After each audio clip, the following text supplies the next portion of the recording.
Lecture number 14.1। पिछले lecture में हम लोग समझे थे कि कोई भी पोर्टफोलियो का एक्सपेक्टेड रिस्क कैसे निकालते हैं। एक्सपेक्टेड रिटर्न तो उससे पहले वाला लेक्चर्स में सीख गए थे। एक्सपेक्टेड रिस्क का फॉर्मूला बहुत लंबा था, हम लोग उसको बेस बनाए थे ए प्लस बी का होल स्क्वायर पे। ओके, सिर्फ ए प्लस बी का होल स्क्वायर में फॉर्मूला में A square plus B square plus 2ab भी आता है, तो एकदम उसी पे फॉर्मूला बैठ रहा था। लेकिन सिर्फ एक एक्स्ट्रा चीज़ मल्टीप्लाई करना होता था 2ab में, वो था उसका को relation of A B. Okay, हम लोग एक नया चीज़ पढ़ रहे हैं पोर्टफोलियो को ही लेके। इसमें बोल रहा है कि अगर तुमको पहले से पता है कि तुम दो शेयर ही खरीदोगे, मतलब दो अलग अलग कंपनी का सिक्योरिटी खरीदने वाले हो, लेकिन सिर्फ वही दो कंपनी का सिक्योरिटी खरीदोगे और वही दो सिक्योरिटी तुम्हारा पोर्टफोलियो बनाएगा। ठीक है, तो हो सकता है कि मार्केट में अलग सिक्योरिटी हो जो तुमको और कम रिटर्न और कम रिस्क दे रहा हो, मतलब कम रिस्की हो, लेकिन तब भी तुम बोला कि भाई मुझे मतलब नहीं है, हमको टाटा और महिंद्रा का ही चाहिए शेयर्स। इवन तो टाटा और महिंद्रा से कम रिस्क वाला भी मार्केट में है जो ज़्यादा रिटर्न दे रहा है, लेकिन तब भी हमको टाटा और महिंद्रा ही खरीदना है। लेकिन हम टाटा और महिंद्रा इस तरीके से खरीदना चाहते हैं कि हमको सबसे कम रिस्क मिले। हमको पता है कि ये रिस्की है in comparison to other stocks, लेकिन टाटा और महिंद्रा को इस रिलेशन में हमको खरीदना है कि जो मेरा रिस्क है ना वो सबसे कम हो जाए। मतलब अगर तुम शेयर्स तुम्हारा शेयर है कि वही खरीदना है, तो हम टाटा का, जैसे टाटा महिंद्रा का छोड़ो, टाटा और एग्रीकल्चर, हमको पता है टाटा एग्रीकल्चर खरीदना है, तो हम टाटा का कितना खरीदेंगे और एग्रीकल्चर का कितना खरीदेंगे अपना पोर्टफोलियो बनाने के लिए कि मेरा रिस्क सबसे कम हो। अगर हमारा एग्रीकल्चर में ज़्यादा रिस्की है स्टॉक, तो हम क्या करेंगे कि एग्रीकल्चर का स्टॉक कम खरीदेंगे और टाटा का स्टॉक ज़्यादा खरीदेंगे। 1 लाख इन्वेस्ट करेंगे तो 90,000 टाटा में दे देंगे, 10,000 एग्रीकल्चर में दे देंगे। तो मतलब हम क्या कर रहे हैं, हम अगर हमको पता है कि सिक्योरिटीज़ फिक्स हमको यही खरीदना है, तब रिस्क कम करने के लिए क्या करेंगे, हम जो वेट ऑफ सिक्योरिटीज़ है ना उसको चेंज कर देंगे। करेक्ट करेक्ट, जैसे टाटा का शेयर्स हम लोग 90% कर दिए। क्यों कर दिए? क्योंकि हम मेरे पास एक वो था, कांस्टेंट था कि हम सिक्योरिटी चेंज नहीं कर सकते। तो सिक्योरिटी चेंज नहीं करके अगर रिस्क कम करना है तो हम लोग क्या करेंगे, हम लोग वेट चेंज कर देंगे। अगर टाटा का, जैसे कि अगर एग्रीकल्चर रिस्की था तो एग्रीकल्चर में हम लोग 70% 80% नहीं खरीदेंगे, हम लोग 10% खरीदेंगे एग्रीकल्चर। ये तो श्योर है कि दोनों खरीदना है हमको, तो एग्रीकल्चर जितना कम हो सके उतना कम खरीदेंगे। ठीक है भाई, लेकिन अब हम पता कैसे करें कि हम कितना एग्रीकल्चर खरीदे, कितना टाटा खरीदे, मतलब दोनों का शेयर का वेट कितना होना चाहिए मेरे पोर्टफोलियो में, वो कैसे पता करें? तो वेट पता करने के लिए एक फार्मूला दिया गया है। वो फार्मूला क्या है कि फार्मूला ये है कि तुम एक सिक्योरिटी का वेट निकाल दो, दूसरी सिक्योरिटी का वेट अपने आप निकल जाएगा। कैसे? अगर तुमको हम बोले कि 1 लाख, तो बोले 1 लाख का पोर्टफोलियो बनाना है हमको, तो और तुमसे पूछ रहे कि तुम वेट बताओ कि दोनों सिक्योरिटी कितना वेट का होना चाहिए, तो तुम बोलेगा कि हम एक सिक्योरिटी का वेट बता दो, दूसरा तो बैलेंसिंग फिगर है। फॉर एग्जांपल अगर हम बोले टाटा का 80% है, तो पता चल जाएगा कि एग्रीकल्चर का 20% होने वाला है। तो जो फॉर्मूला लगने वाला है हमको सिर्फ एक ही सिक्योरिटी का वेट निकालने में फॉर्मूला लगेगा, दूसरा तो बैलेंसिंग फिगर है। तो एक सिक्योरिटी का वेट कैसे निकालें? एक सिक्योरिटी का वेट निकालने का फॉर्मूला दिया हुआ है, जैसे कि टाटा और महिंद्रा है, ठीक है, टाटा और एग्रीकल्चर है, तो तुमको टाटा और का वेट अगर निकालना है तो तुमको फॉर्मूला लगेगा वेरिएंस ऑफ एग्रीकल्चर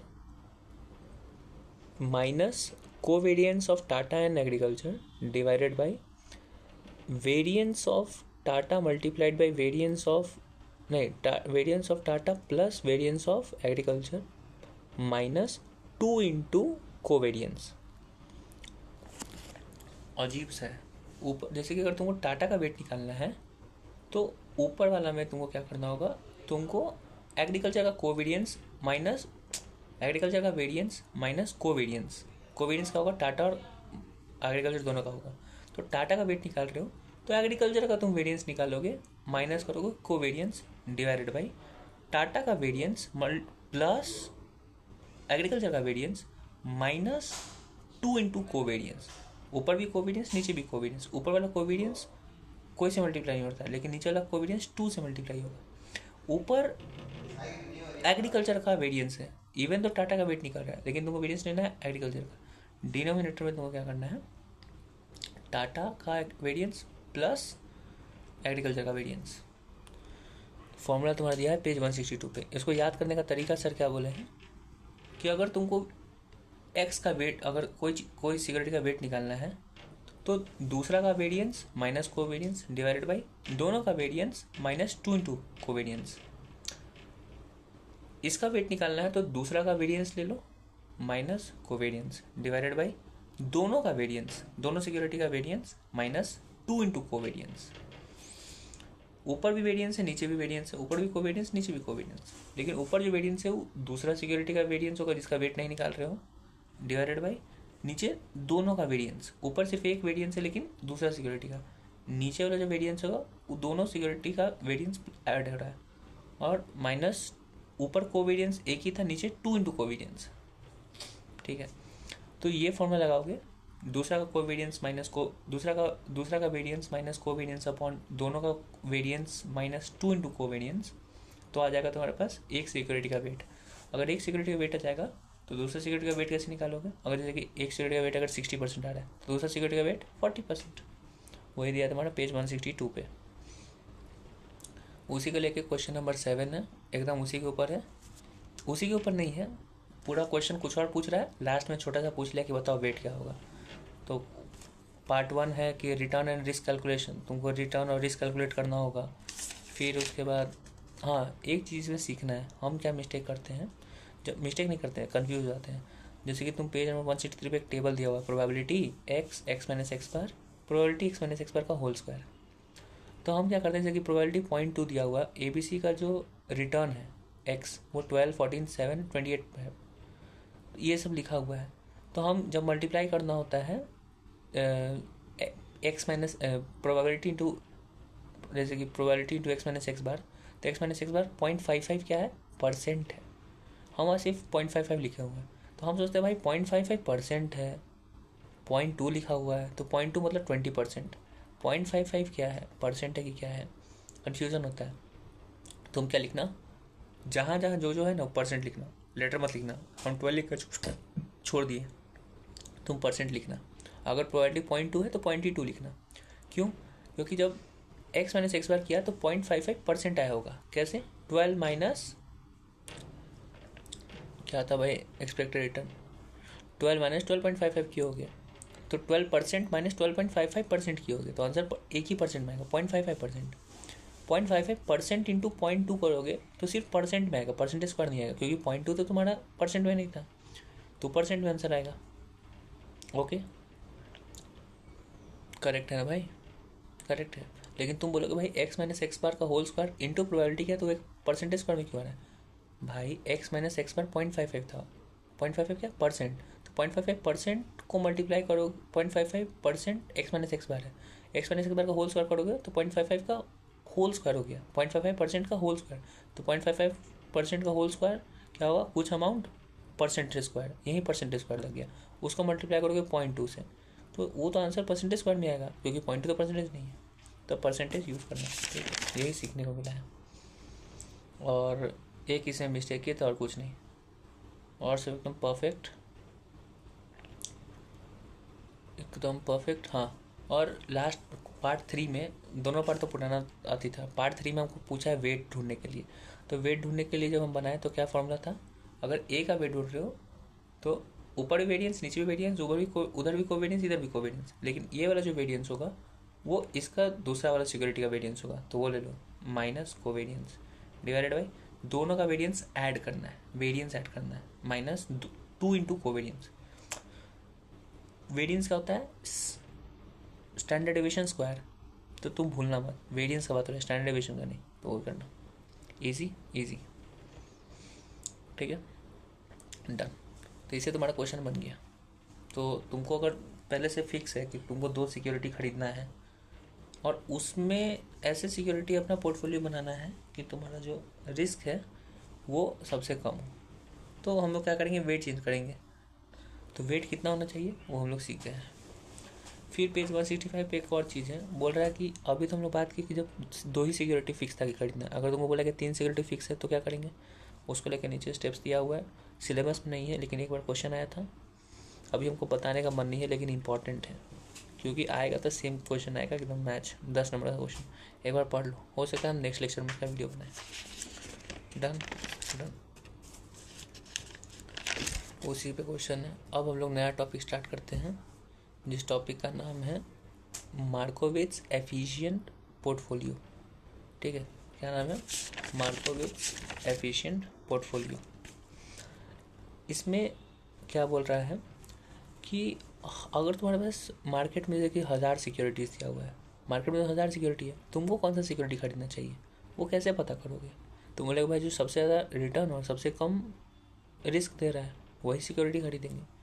तो तुम बोलोगे भाई तो सबसे ज़्यादा रिस्क और सबसे कम रिटर्न तो कोई एक सिक्योरिटी देगा, लेकिन अगर तुमको पोर्टफोलियो बनाना है तो तुम ऐसे सिक्योरिटीज़ लोगे ना, जैसे कि फर्स्ट ऐसा सिक्योरिटी लोगे जो सबसे ज़्यादा रिटर्न और कम रिस्क दे रहा है, दूसरा सिक्योरिटी जो इससे कम रिटर्न और इससे थोड़ा सा ज़्यादा रिस्क दे रहा है, ऐसे ही बनाओगे।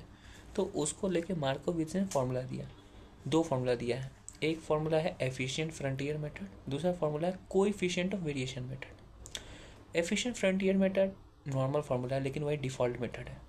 ठीक है, अगर क्वेश्चन स्पेसिफिकली तुमसे पूछ रहा है coefficient of variation method use करने के लिए, तब तुम दूसरा मेथड यूज़ करोगे, अदरवाइज एकदम नॉर्मल वाला जो फार्मूला है वो यूज़ करोगे। क्या बोलता है ये फार्मूला ये बोलता है 3 स्टेप में तुम पोर्टफोलियो बना सकते हो। पहले कंपेयर करो उन सिक्योरिटीज़ का जिसका रिटर्न सेम है। तो जब सेम रिटर्न वाला सिक्योरिटी को कंपेयर करोगे तो कैसे कंपेयर करोगे, रिस्क के बेसिस पे।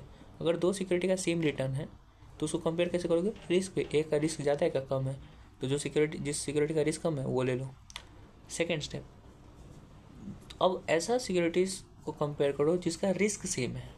तो अगर रिस्क सेम है तो कौन सा बेसिस पे कंपेयर करोगे, रिटर्न के बेसिस पे, जिसका ज़्यादा रिटर्न होगा वो ले लोगे।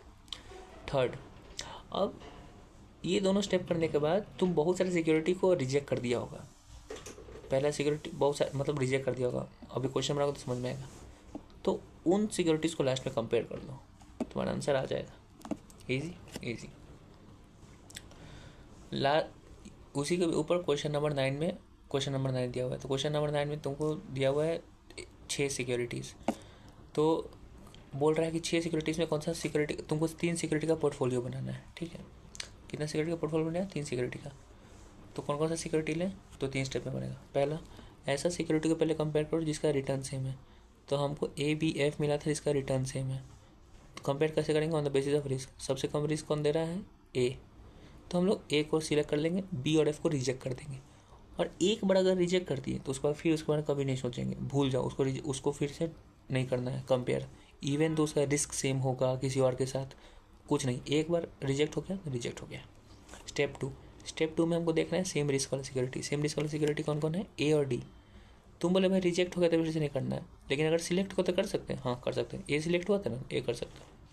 तो A किसके साथ हो रहा है, D के साथ, तब भी यहाँ पे रिजेक्ट कौन हो गया, D रिजेक्ट हो गया। क्यों रिजेक्ट हो गया, क्योंकि यहाँ पे भी A का रिटर्न ज़्यादा है तो A हो गया। अब हम लोग B, F और D को भूल जाएंगे, अब उसके साथ कोई कंपैरिजन नहीं, किसी के साथ नहीं। तो अब बचा क्या, अब हमारे पास बचा C और E। इवन दो हमारा रिस्क और रिटर्न कंपेयर नहीं कर पा रहे हैं हम लोग, तब भी हमको C और E लेना पड़ेगा। क्यों इसलिए लेना पड़ेगा, क्योंकि हमको 3 सिक्योरिटी चाहिए कोई हालत में, एक ही सिक्योरिटी हम कंपेयर करके ढूंढ पाए A, और हमको चाहिए टोटल 3। तो तुम बोल रहा था भाई C और E क्यों लेना है, B, F, D भी तो ले सकते हो, नहीं लेना है बोले तो एक बार रिजेक्ट होगा तो रिजेक्ट होगा, फिर कंपेयर नहीं करना, कुछ नहीं करना, भूल जाना है। तो हम लोग पोर्टफोलियो बनेगा A, C और E। ओके, ये तो नॉर्मल थियरी था, जो तुम्हारा नॉर्मल फ्रंटियर एफिशिएंट मेथड से बन गया डिफॉल्ट मेथड।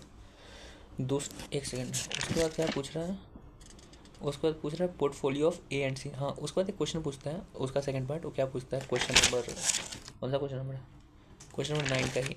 उसमें पार्ट 2 क्या पूछता है कि भाई हम 2 चीज़ को कंपेयर करो, एक पोर्टफोलियो है A एंड C का, एक सिर्फ सिक्योरिटी है, कौन सा सिक्योरिटी है, E।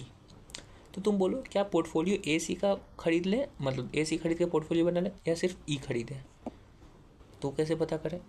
बहुत ईजी है भाई। पहले पोर्टफोलियो का रिस्क और रिटर्न ढूंढ लो और E का रिस्क और रिटर्न ढूंढ लो। तो पोर्टफोलियो AC का जो रिस्क रिटर्न है वो ढूंढ लो और E का रिस्क रिटर्न ढूंढ लो। AC का ढूंढ लो, AC का पोर्टफोलियो का रिस्क रिटर्न कैसे ढूंढते हैं, पोर्टफोलियो का रिस्क रिटर्न सिखा चुके हैं, E का ऐसे निकाल देना, कंपेयर कर लो, आ जाएगा। फिर इसके बाद क्वेश्चन नंबर 10 है।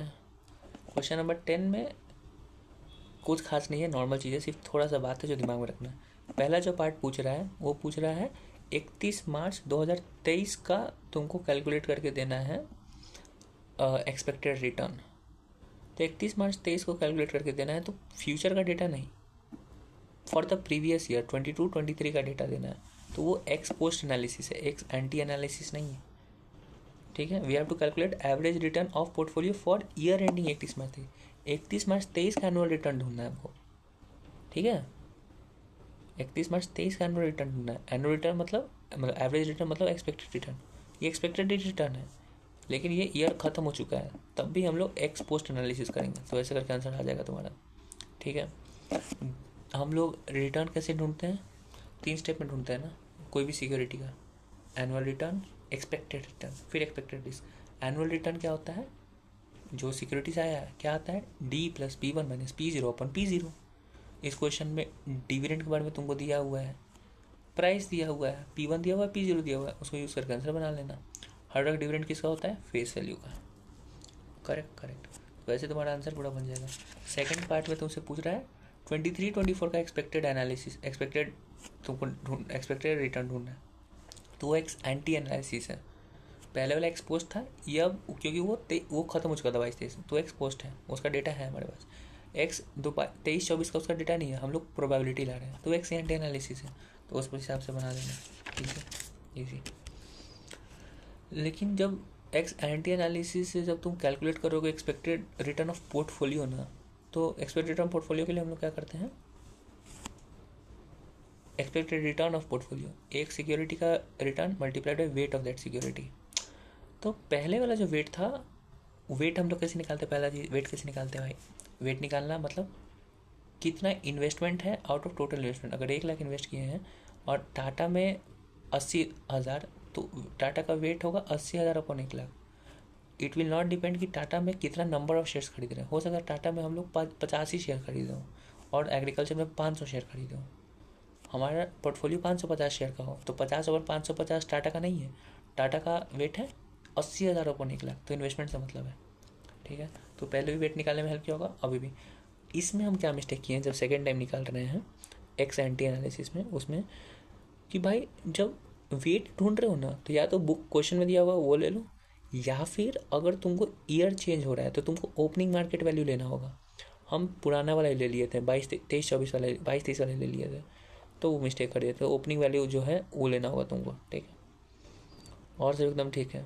173 पे जो अभी हम लोग जस्ट सीखे थे एनालिसिस करना कि अति वाला कोएफिशिएंट मेथड, कौन सा मेथड है, मेथड का नाम क्या है, कोएफिशिएंट ऑफ वेरिएशन मेथड। उस मेथड से तुमको ढूंढ के देना है कि क्या उसको कहते हैं,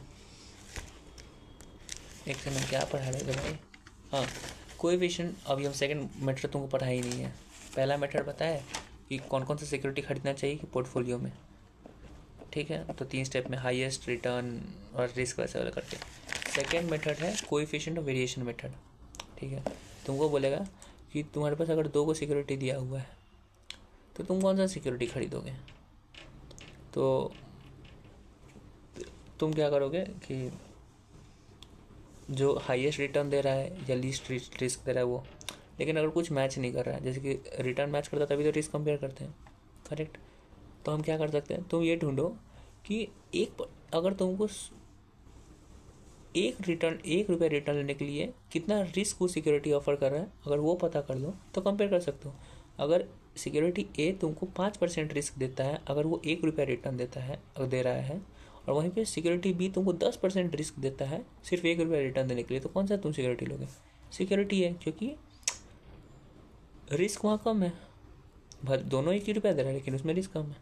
बस यही फॉर्मूला पे हम लोग देख लेंगे। अभी हम लोग कैसे देखें कि जो भी रिस्क है डिवाइड बाई रिटर्न, रिस्क क्या होता है? वेरियंस। वेरियंस का स्टैंडर्ड डेविएशन यहाँ लेना है, standard deviation of security divided by जो expected return of security into 100, ऐसे करके निकाल दो, तुम्हारा आंसर आ जाएगा।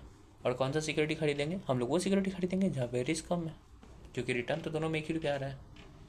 Done done, lecture over.